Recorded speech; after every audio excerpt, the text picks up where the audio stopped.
plug it into the fiber box to get his audio. Great.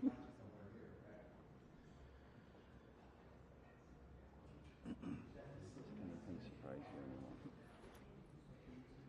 There's like zero accountability.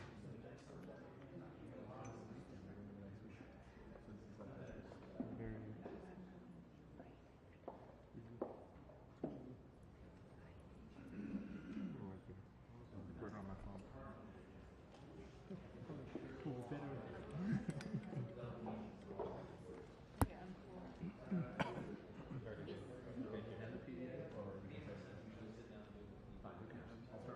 If you find out PDFs, Was running around showing her all kinds of. She came in for free.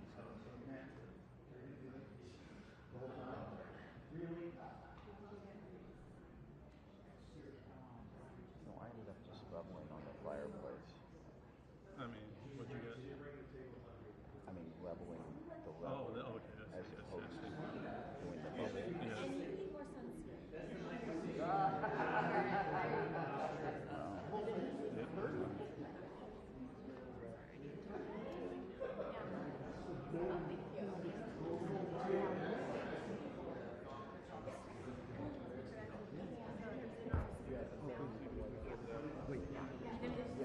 Yeah, I got it. Okay.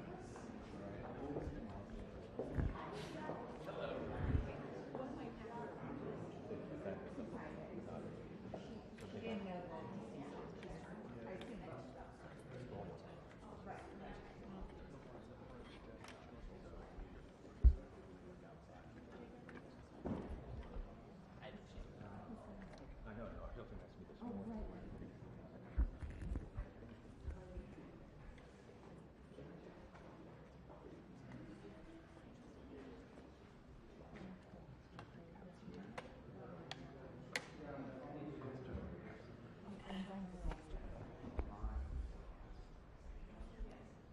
You put that in for me, approved by Carrie.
Oh,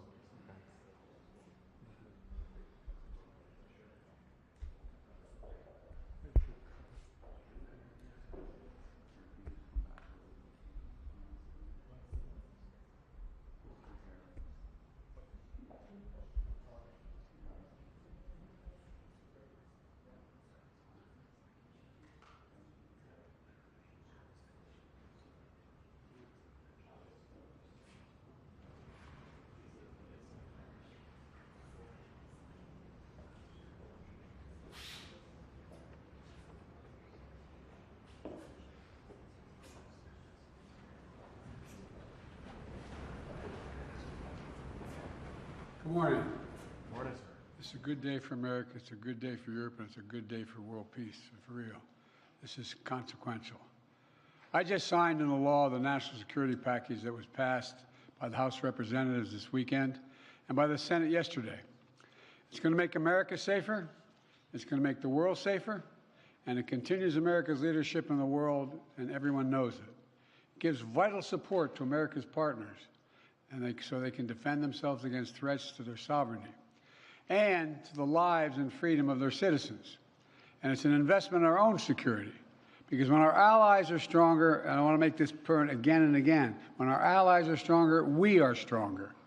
I'm grateful to all those in Congress, Democrats, Republicans, Independents, who voted for this bill.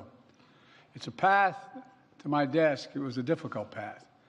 It should have been easier, and it should have gotten there sooner. But in the end, we did what America always does. We rose to the moment. We came together, and we got it done. Now, we need to move fast, and we are. Over 2 years, Russia has been responsible for a brutal campaign against Ukraine. They've killed tens of thousands of Ukrainians, bombed hospitals deliberately, picked them out, bombed hospitals, kindergartens, grain silos, tried to plunge Ukraine into a cold and dark winter by striking their power grid. Ukrainians have fought back, defending their country and their families with extraordinary courage. Many of you have been there with me many times. It's amazing what they do. I mean, it's amazing against such a larger military. Ukraine has regained over half the territory that Russia took from them in this invasion.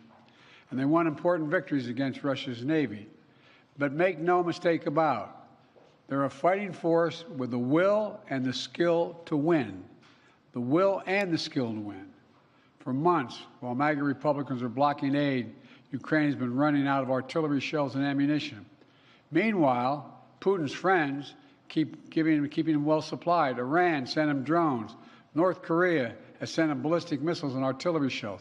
China is providing components and know-how to boost Russia's defense production. With all this support, Russia has ramped up its airstrikes against Ukrainian cities and critical infrastructure, rained down munitions on brave Ukrainians defending their homeland. And now, America is going to send Ukraine the supplies they need to keep them in the fight. This weekend, there were reports, and I find this amazing, there were reports of cheers breaking out of the trenches in eastern Ukraine. Probably came from one of your folks, a reporter or someone. I'm not sure where it came from. But they're cheering as they watch the House vote in support for Ukraine. It's not like they don't understand what we've done. Not like they don't understand how critical this is for them. I'm making sure the shipments start right away. In the next few hours, literally the few hours, we're going to begin sending in equipment to Ukraine for air defense munitions, for artillery, for rocket systems, and armored vehicles. You know, this package is literally an investment, not only in Ukraine's security, but in Europe's security, in our own security. We're sending Ukraine equipment from our own stockpiles. Then we'll replenish those stockpiles with new products made by American companies here in America. Patriot missiles made in Arizona, Javelins made in Alabama, artillery shells made in Ohio, Pennsylvania, and Texas. In other words, we're helping Ukraine while at the same time investing in our own industrial base, strengthening our own national security, and supporting jobs in nearly 40 states all across America. You know, the United States is not acting alone, to state the obvious. Our allies in Europe and around the world who've constantly been asking me, are we going to step up? We're not going to walk away, are we? How many, and some of you have been in these international meetings with me. They're very concerned. Had we failed to step up, Lord only knows what would happen to the cohesion in NATO. They're also sending significant help to Ukraine. We're all standing together against this brutal dictator. As I've argued for months, this is directly in the United States' national security interest. If Putin triumphs in Ukraine, the next move of Russian forces could very well be a direct attack on a NATO ally. And you all know full well that invoking Article 5 of the North Atlantic Treaty would be the first thing that comes to mind, which declares an attack on one as an attack on all. If Putin attacks a NATO ally like he's attacking Ukraine today, we'd have no choice but to come to their aid, just like our NATO allies came to our aid after the September 11th attacks here. That's why we're supporting and surging support now to Ukraine, to stop Putin from drawing the United States into a war in Europe and in the future. You know, it seems to me we should take a little bit of a step back and realize what a critical moment this was for the United States and for NATO. This is a historical moment. In the last 2 years, we've helped unify, strengthen, and expand NATO. Imagine if instead we had failed to step up now and support Ukraine. All those gains would have begun to unravel. The cohesion of NATO would have been weakened, and our national security would have been undermined without any question. You know, Putin started this war believing he could easily break the will of the people of Ukraine. When that failed, he changed his strategy a little bit, thinking we could break the will of NATO, break the will of the United States, break our will. Well, he's failed again. America stands with our friends. We stand up against dictators. We bow to no one, certainly not Vladimir Putin. Look, this bill also includes vital support for Israel. Just 10 days ago, we saw Iran launch over 100 missiles and drones at Israel. And because of them and other allies across the world, including from the region, no serious damage occurred. An unprecedented attack that followed years of Iran supporting Hezbollah, Hamas, and proxies of their own attack on Israel. They fund these guys. My commitment to Israel, I want to make clear again, is ironclad. The security of Israel is critical. It will always make sure that Israel has what it needs to defend itself against Iran and terrorists it supports. And with this aid, the United States is going to help replenish Israel's air defense and provide other critical defense so Iran can never carry out the destruction it intended with its attack 10 days ago. But at the same time, this bill significantly increases humanitarian assistance we're sending to the innocent people of Gaza who are suffering badly. They're suffering the consequences of this war that Hamas started. And we've been working intently for months to get as much aid to Gaza as possible. This bill includes $1 billion for additional humanitarian aid in Gaza. We're going to immediately secure that aid and surge it, including food, medical supplies, clean water. And Israel must make sure all this aid reaches the Palestinians in Gaza without delay. And everything we do is guided by the ultimate goal of bringing these hostages home, securing a ceasefire, and setting the conditions for an enduring peace. You know, there's more that this bill does, as you all know, the press here, including providing for support to strengthen even further our allies and partners in the Indo-Pacific region, as well as humanitarian aid to places including Haiti, Sudan, and Somalia. But there's one thing this bill does not do: border security. You know, just this year I proposed and negotiated and agreed to the strongest border security bill this country has ever seen. It was bipartisan. It should have been included in this bill. And I'm determined to get it done for the American people. But I'll come back to that at another moment, another time.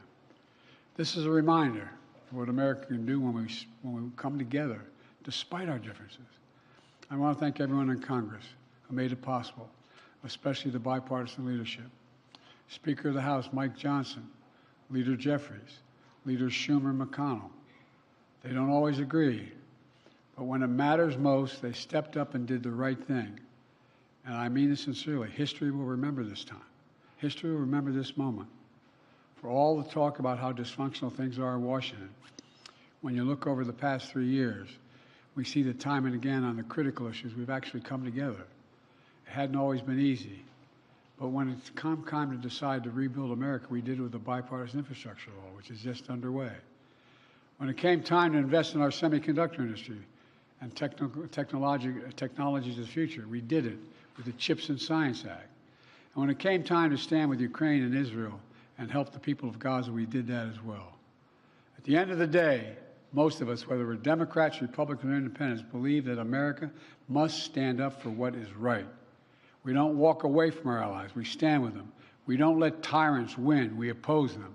We don't merely watch global events unfold. We shape them. That's what it means to be the indispensable nation. That's what it means to be the world's superpower and the world's leading democracy. Some of our MAGA Republican friends reject that vision. But this vote makes it clear. There is a bipartisan consensus for that kind of American leadership. That's exactly what we'll continue to deliver. I thank you all very much, and now I'm going off to make a speech at the hotel that I'm late for, and I have plenty of time to answer questions on this and other matters. Can I ask a quick one on TikTok? Mr. President, do you have a message for the protesters on campus?